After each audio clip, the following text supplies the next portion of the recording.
guys! Welcome back to my channel. It's me again, Ana. At kung bago lang po kayo sa aking YouTube channel, please huwag niyo pong kalimutang mag-subscribe at i-click ang tiny bell para po ma-notify kayo sa mga susunod ko pang video. Disclaimer muna po tayo. Ang video pong ito is para lang dun sa mga taong mahilig maniwala sa mga pampaswerte, sa mga ritual, dahil kung hindi nyo po hilig or hindi po kayo naniniwala, hindi po kayo mga panatiko sa mga pampaswerte yan, skip nyo na lang po ang channel kong ito at humanap na lang po kayo ng video na gusto ninyo. Okay guys, ang video kong ito ay is about sa pampaswerte na totoo ho ito, wala po itong halong biro, dahil parang ano po ito parang review ko ito dun sa isang video na napanood ko about dun sa kahoy ng tagumpay, dahil na-experience ko rin po guys ang kahoy ng tagumpay.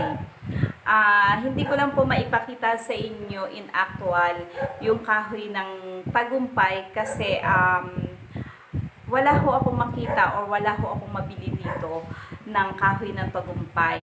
Guys, ang kahoy ng tagumpay is nabili ko siya sa Quiapo Church. Diba sa Quiapo Church doon, sa side noon, sa labas, is maraming mga nagtitinda ng mga kung ano-anong anik-anik. One time, napunta ako ng Quiapo at habang nanonood ako ng mga anik-anik na doon sa mga magtitinda doon, natanong ko kung meron po ba kayo dito na pangpaamo.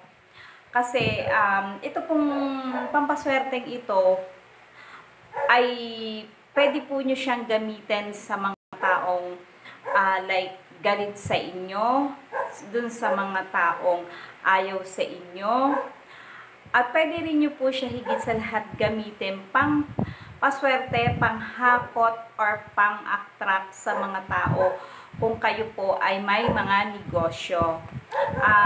Guys, ang kahoy ng tagumpay is very, ano po talaga siya, very effective.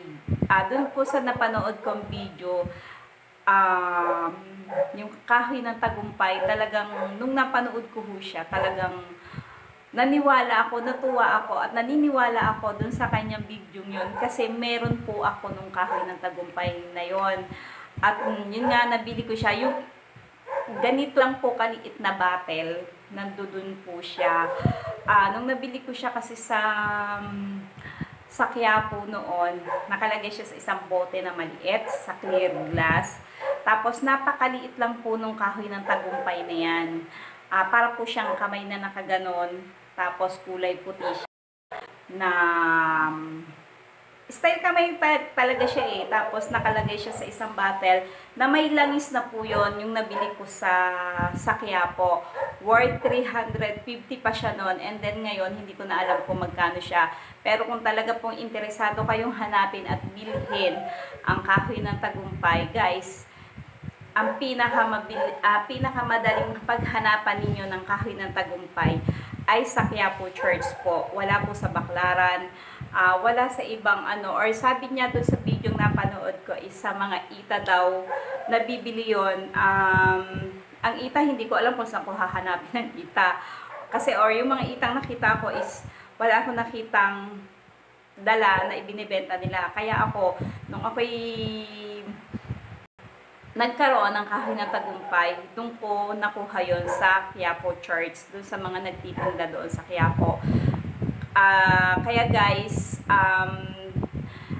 ang kahoy po ng tagumpay ay maghahakot na at maghahakot sa iyo ng swerte, or magdadala at magdadala sa iyo ng swerte.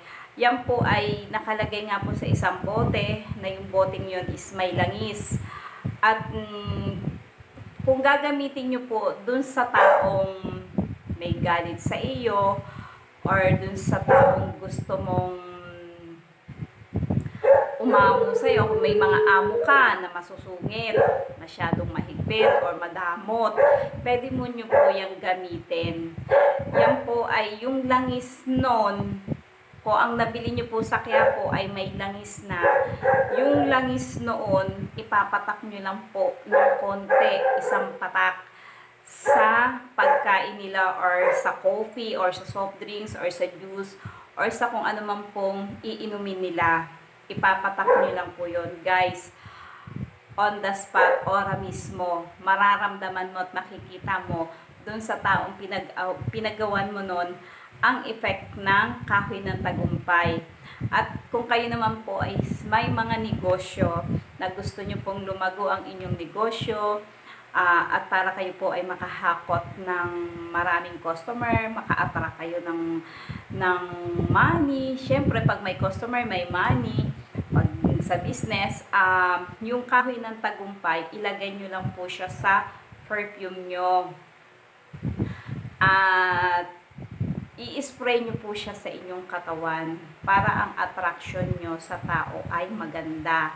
Or i-spray nyo po siya sa inyong mga paninda. Ang pinagbabada nyo ng kahoy ng tagumpay dun sa yung kahoy ng tagumpay is ilalagay mo siya sa perfume nyo at i-spray nyo po siya doon. Pwedeng araw-araw or pwede namang Monday, Tuesday or Friday. Depende sa inyo kung paano nyo siya gamitin. Pero very effective po ang kahoy ng tagumpay, guys. Wala pong halong biro yan.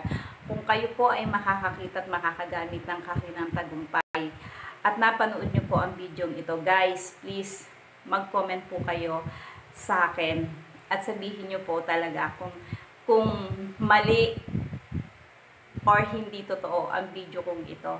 Kasi ako po, review ko na lang po ito dun sa napanood kong video about dun sa kahoy ng tagumpay niya. Dahil, yun nga, nung napanood ko yun, ay talagang natuwa ako. At totoo, naniniwala ako sa kanyang video na totoo, na ang kahoy po ng tagumpay ay sobrang totoo yan. Kahit nga po yan, gamitin mo siya sa, let's say, kayo ng boyfriend mo, or ng karelasyon mo or ng asawa mo ay nagkahiwalay na or nagkaroon kayo ng, sabihin na natin ang inyong mga karelasyon is may mga third party at talagang dumadaang ka dun sa sitwasyong hirap ka na nasasaktan ka na away kayo ng away ng iyong karelasyon. Yung kahoy ng tagumpay po yun, yung langis ng kahoy ng tagumpay, ipatak nyo lang po ng konti doon sa kanilang iinumin or doon sa kanilang kinakain or whatever, ay i-effect po yan sa kanila. Babalik sa iyo ang iyong karelasyon, mamahalin ka uli ng iyong karelasyon. At syempre po, pagka yan po naman ay bumalik sa inyo at nagkaayos na kayo, syempre, ingatan nyo po yan, huwag nyo po yung makikita sa inyo yung kahoy ng tagumpay na yan. And then, syempre, ayusin naman po ninyo ang relasyon ninyong dalawa. Huwag naman po dahil sa kayo ay may alaga ng kahoy ng tagumpay at aabusuhin mo naman yung pagmamahal niya sa iyo at tas pag nag-away kayo ay gagamitan mo na naman siya ng kahoy ng tagumpay. Huwag naman po ganon. Basta, doon sa sitwasyon na kayo ay nag-away, ginamitan mo siya ng kahoy ng tagumpay at yan po talaga ay very, very effective po yan. Ay pinapatutuuhan lang ko po sa inyo na yung kahoy ng tagumpay. Hanapin nyo po yan.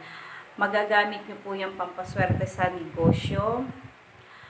Attract sa mga taong kayo po yung tao palang, kung kayo po yung taong lagi na lang negatibo or kung kayo po yung taong lagi na lamang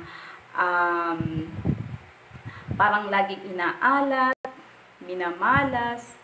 At yun nga, dahil hindi kayo walang swerteng o napakadamot ng swerte sa inyo, guys, gumamit kayo ng kahoy ng tagumpay. Gamitin nyo po yan. Yung pinagbabada ng yung kahoy ng tagumpay na ibinabad mo siya sa perfume, i-spray mo siya sa iyong katawan. And then, yung kahoy ng tagumpay na nabili mo naman, kung sakali ang mabili mo sa Quiapo ay yung yung nakababad na siya sa oil. Ang oil nun, yun nga, paulit-ulit ko po sinasabi na ipatak mo lang siya sa pagkain, sa iinumin ng inyong karelasyon para siya bumalik sa iyo, mahalin ka uli niya. Attraction pa rin po yan, ganun. And then, pag sa perfume naman, pampaswerte sa inyong negosyo, yung spray mo po siya sa inyong mga paninda, spray nyo po siya sa katawan ninyo para maka-attract po kayo, guys. Yun lang po, guys, and thank you for watching. Please don't forget to subscribe my channel. Bye! Thank you!